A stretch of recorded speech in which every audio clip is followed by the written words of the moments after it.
कहानी शुरू होती है बिहार के जिला शेखपुरा में स्थित सासबहाना नाम के एक छोटे से गांव से, जहां एसपी रंजन कुमार अपनी पुलिस फोर्स को लेकर आया हुआ था। पुलिस ने एक घर को चारों तरफ से घेर रखा था। उस घर में चंदन महतो नाम के किसी शख्स के होने की टिप रंजन को मिली थी। कांस्टेबल राम सिंह अपनी राइफल के ट्रिगर को दबाकर चंदन महतो का काम तमाम करने की पूरी तैयारी कर चुका था।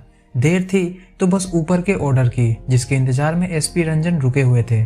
दूसरी तरफ पटना के मतगणना जिला विभाग में वोटों की गिनती पूरे जोर शोर से चल रही थी।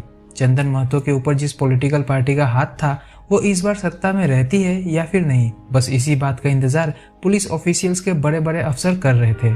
कुछ ही देर की गिनती के बाद चंदन महतो वाली पार्टी को विजेता घोषित किया जाता है और तुरंत एसपी रंजन को खबर मिल जाती है कि उसे चंदन को अरेस्ट नहीं करना है। एसपी रंजन खुद को और बिक चुके बड़े बड़े अफसरों को अंदर ही अंदर कोसता हुआ अपनी पुलिस फोर्स के साथ वहां से चला जाता है। पर आखिर ये चंदन महतो है कौन और एसपी रंजन उसे पकड़ने के लिए आखिरकार इतना बेताब क्यों था? साथ ही साथ किसी पॉलिटिकल पार्टी का किसी क्रिमिनल से क्या लेना देना हो सकता है? आपके इन्हीं सब सवालों का जवाब जानने के लिए हमें कहानी में थोड़ा पीछे जाना होगा। ये बात तब की है जब आईपीएस ऑफिसर अमित लोढ़ा की पहली पोस्टिंग बिहार में हुई थी। अपनी वाइफ तन्नू को साथ लेकर अमित बिहार जाने के लिए ट्रेन से रवाना हो जाता है। दोनों ट्रेन में सफर का आनंद ले ही रहे होते हैं कि तभी बगल वाले बर्थ पर बैठे दो लोग इस तरह के इररिलेवेंट सवाल पूछने शुरू कर देते हैं। लगता है हनीमून से वापस आ रहे हैं, कैसा रहा, कहाँ गए थे बाबू?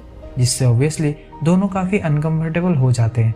खैर, अगले दिन अमित की मुलाकात एसएसपी मुख्तियार चौबे से होती है। वो अमित को रेलवे ट्रैक पर धरना दे रहे गांव वालों को वहां से हटवाने का काम सौंपता है। अमित कुछ पुलिस वालों को साथ लेकर उस जगह पहुंच जाता है जहां गांव के काफी सारे लोग रेलवे ट्रैक को ब्लॉक करके एक एक्सप्रेस ट्रेन को काफी देर से रोककर खड़े हुए थे। पुलिस उन लोगों को वहां से हटने के लिए कहती है, पर वो लोग अपनी जिद पर अड़े हुए थे। एसपी अमित उन्हें समझाते हुए कहते हैं कि ट्रेन में कई सारे बूढ़े और बच्चे भी मौजूद हैं, खामखा उन्हें तकलीफ हो रही है, पर फिर भी गाँव वाले मान नहीं रहे थे। एक बूढ़ा व्यक्ति बताता है कि 15 दिन पहले कुछ नक्सलियों ने पुलिस का मुखबिर होने के शक में उनके गांव के 3 लोगों को मार दिया। जिस पुलिस की मदद करने के लिए उन्होंने अपने आदमी खोए, उसी पुलिस ने उन्हें मरने के लिए अनाथ छोड़ा हुआ था। इसलिए जब तक खुद सीएम साहब उनसे मिलने नहीं आते हैं, तब तक वो ट्रेन को हिलने भी नहीं देंगे। अमित को पता था कि गांव वाले उसका कहा नहीं मानने वाले, इसलिए वो गांव वालों से ट्रेन को जाने देने के लिए कहता है और उसके बदले गांव वाले अमित को तब तक रोक कर रखेंगे जब तक सीएम साहब गांव वालों से मिलने नहीं आ जाते। अमित तुरंत अपने बाकी पुलिस ऑफिसर को डीआईजी के पास रिपोर्ट पहुंचाने के लिए वहां से रवाना कर देता है। शाम हो जाती है, पर सीएम तो छोड़ो, एक पुलिस कांस्टेबल भी अमित को लेने वापस नहीं आता। गांव वालों को भी पता था कि एसपी अमित को लेने कोई नहीं आने वाला है। साथ ही साथ उन्हें यह भी पता था कि अमित एक अच्छा आदमी है और वो उनकी मदद जरूर करेगा, इसलिए वो अमित को वहां से जाने देता है। देर रात जब एसपी अमित अपने पुलिस चौकी पहुंचता है, तब वहां चौबे जी गाँव वालों से ट्रेन को छुड़ाने का पूरा क्रेडिट खुद ही बटोरने में लगे हुए थे। एक 2 साल बाद अमित की पोस्टिंग पटना में हो जाती है, जहां से 120 किलोमीटर दूर स्थित शेखपुरा में चंदन महतो नाम का एक व्यक्ति अवनी बाबू नाम के एक आदमी के पास ड्राइवर की नौकरी के लिए आया हुआ था। अवनी चंदन को अपने ईंट भट्टी के ट्रक को चलाने के काम पर रख लेता है। पहले तो चंदन बड़ी ईमानदारी से ट्रक चलाने का काम करता है, पर कुछ ही महीनों बाद उसने उसी ट्रक में मौजूद बालू गिट्टी के नीचे शराब छुपाकर उसकी तस्करी करनी शुरू कर दी थी। एक दिन जब वो शराब की डिलीवरी करने कुछ लोगों के पास जाता है, तब वो लोग चंदन को एक किडनैपिंग में उनकी मदद करने के लिए कहते हैं। चंदन को कुछ एक्स्ट्रा पैसे कमाने थे, सो वो उनका साथ देने के लिए राजी हो जाता है और सभी मिलकर बिहार के सबसे बड़े बिजनेस टाइकून खेमका के पोते को किडनैप कर लेते हैं। किडनैपिंग की खबर मिलते ही बिहार पुलिस हरकत में आ जाती है। डीआईजी से लेकर एसपी सबकी नींद उड़ चुकी थी और तुरंत एसपी अमित लोढ़ा के कंधों पर अगले 24 घंटे में इस केस को सोल्व करने की जिम्मेदारी सौंप दी जाती है। देख रहा है विनोद, एक बिजनेस टाइकून के पोते को ढूंढने के लिए कैसे डीआईजी, आईजी, एसपी सब लगे हुए हैं और वहां जिस गांव वालों ने पुलिस की मदद की थी, उन्हीं गांव वालों की बात सुनने कांस्टेबल तक नहीं गया था। इधर अमित जेल में कैद एक अपराधी से उस गैंग का पता लगा लेता है जिन्होंने उस बच्चे को अगवा किया हुआ था और तुरंत उस ठिकाने पर पहुंच जाता है। फिर देखते ही देखते किडनैपर्स और पुलिस के बीच आर पार वाली फायरिंग शुरू हो जाती है। इस दौरान चंदन बड़ी ही चालाकी से वहां से निकल भागता है, पर उसका पीछा कर रहे हवलदार उसके साथ भाग रहे एक साथी को मार गिराते हैं। एसपी अमित ने शूटेड साइड का ऑर्डर पहले से ही दे रखा था। अब इससे पहले कि हवलदार चंदन को भी उड़ा देते, उनकी बाबा आदम जमाने की राइफल ही अटक जाती है। इसी मौके का फायदा उठाते हुए चंदन अपने मरे हुए साथी की बंदूक अपने हाथों में थाम लेता है, जिसे देखकर हवलदार छुप जाता है। उसी पल चंदन को अपने हाथ में मौजूद उस बंदूक का असली महत्व भी समझ में आ चुका था। वो समझ गया था कि उस घोड़े की लगाम जिसके हाथों में होती है, रेस भी उसी का होता है। इधर एसपी अमित ने सभी किडनैपर्स को एनकाउंटर में मारकर बच्चे को सही सलामत बचा लिया था। अगले दिन अवनी बाबू के कुछ लठेत चंदन को अपने साथ अवनी बाबू के पास ले जाते हैं। अवनी बाबू चंदन को 2 थप्पड़ मारते हुए अपने ट्रक के बारे में पूछता है, जिसे पुलिस ने जब्त कर लिया था। चंदन झूठ बोलता है कि पेशाब करते वक्त ट्रक चोरी हो गया, पर अवनी बाबू को पता था कि ट्रक कहाँ है और चंदन किस कांड को अंजाम देकर आ रहा है। वो तुरंत चंदन का हिसाब करके उसका पगार दे देता है और तुरंत पुलिस को फोन लगाने लगता है। यह देखकर चंदन अवनी बाबू से रिक्वेस्ट करने लगता है कि वो उसे पुलिस के हवाले ना करे।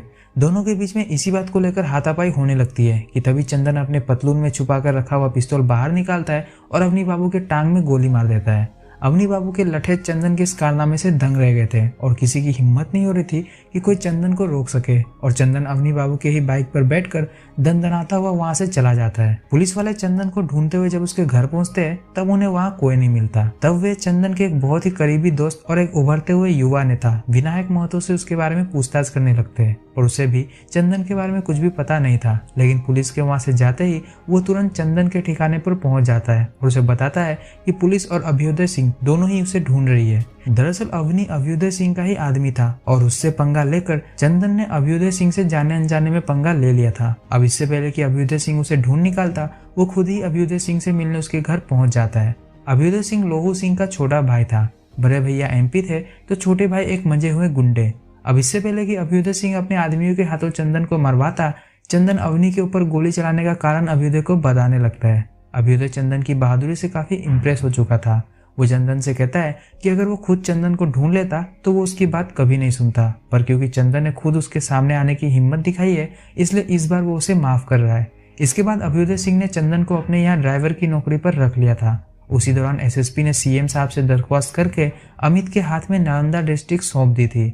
नए एसपी के आते ही लोहू सिंह अपने छोटे भाई के साथ एसपी का स्वागत करने एसपी ऑफिस पहुंच जाता है। वहां थाने में अभ्युदय की झड़प भरता से हो जाती है, जो कि ओपोजिशन पार्टी के विधायक का खास आदमी था। भरता इसी बात का बदला लेने के लिए कुछ दिनों बाद अभ्युदय और उसके आदमियों पर जानलेवा हमला करता है, पर अभ्युदय बच निकलता है। अब क्योंकि भरता ने आग लगा ही दी थी तो अभ्युदय भी कहाँ पीछे रहने वाला था। वो भी अपने गैंग के साथ भरता के ठिकाने पर पहुंच जाता है, जहाँ भरता अपने आदमियों के साथ नाच पार्टी करने में व्यस्त था। अभ्युदय चंदन और बाकी को साथ लेकर भरता पर धावा बोल देता है और भरता सहित 4 अन्य आदमी को मौत के घाट उतार देता है। इस कांड के बाद बिहार में बवाल मच चुका था। अभ्युदय अपने साथियों के साथ अंडरग्राउंड हो गया था। पुलिस उसे चारों तरफ ढूंढ रही थी, पर अभ्युदय का कहीं कोई अता पता नहीं मिल पा रहा था। तभी एक दिन एसपी अमित को अभ्युदय के ठिकाने के बारे में एक टिप मिलती है और वो अभ्युदय को एक अस्पताल से गिरफ्तार करने में कामयाब हो ही जाता है। अब क्योंकि एक एमपी के भाई को पुलिस ने गिरफ्तार किया था, इसलिए पुलिस पर भी अभ्युदय को रिहा करने का प्रेशर बनाया जा रहा था। पर एसपी अमित ने अभ्युदय का केस इतना स्ट्रांग बना रखा था कि उसके छूटने का तो कोई सवाल ही खड़ा नहीं होता। तभी वकील साहब अभ्युदय से कहते हैं कि अगर कोई छोट जात का व्यक्ति अपने ऊपर उस कांड की सारी जिम्मेदारी ले लेता है तो अभ्युदय इस केस से आजाद हो सकता है। अभ्युदय की गैंग में सिर्फ चंदन ही था जो एक पिछड़ी जाति से बिलोंग करता था। वो चंदन से वादा करता है कि एक बार वो बाहर निकल जाए तो वो चंदन को भी बाहर निकलवा लेगा। चंदन अपने ऊपर भरता कांड की जिम्मेदारी लेने के लिए राजी हो जाता है, पर उस दिन शुक्रवार था और शनिवार और रविवार को कोर्ट बंद रहता है, इसलिए अभी अभ्युदय को 2 दिन और जेल में रुकना था। उसी दौरान जेल में चंदन की मुलाकात चमन प्रास नाम के एक आदमी से होती है। वो चंदन के कान भरना शुरू कर देता है। वो चंदन को समझाता है कि बड़े लोग हमेशा अपने फायदे के लिए हम जैसे छोटे लोगों का फायदा उठाते आए हैं। चंदन को भी पता था कि अभ्युदय उसे छुड़ाने वापस आएगा, इसकी कोई गारंटी है भी नहीं, और भला जिस कांड को अंजाम उसने सबके साथ मिलकर दिया है उसके लिए अकेला वो ही सजा क्यों काटे। इसी धर्म संकट में फंसा हुआ चंदन रविवार को पीछे से जाकर नहाते हुए अभ्युदय सिंह का गला घोटकर उसे मार डालता है। जेल में इस खबर के फैलते ही मानो आग लग जाती है। जेल में कैद सभी कैदी जो छोटी जात से बिलोंग करते थे, सभी अब चंदन को अपना लीडर मानने लगे थे। अब गाइस, अगर आपने यहाँ तक ये वीडियो देख ली है तो मैं अपनी और अपनी पूरी टीम की तरफ से आपको थैंक यू कहना चाहूँगा, पर अफसोस हमें ये वीडियो यहीं समाप्त करनी पड़ेगी। हमें पता है कि कुछ लोग हमसे नाराज भी हो सकते हैं, पर इसके पीछे का कारण एक बार जरूर सुन लीजिएगा। इस तरह की वेब सीरीज का एक्सप्लेनेशन वीडियो बनाने में हमें 4-5 दिन से ज्यादा का समय लग जाता है, और क्योंकि हमारा चैनल नया है इसलिए हमारे वीडियोस आप तक पहुंच ही नहीं पाती है। पिछली बार हमने अमेजॉन प्राइम पर रिलीज हुई ब्रीथ सीजन 2 को एक्सप्लेन किया था, जिसकी हालत आप देख ही सकते हो। इतने अच्छे से एक्सप्लेन करने के बाद भी जब हमें रीच या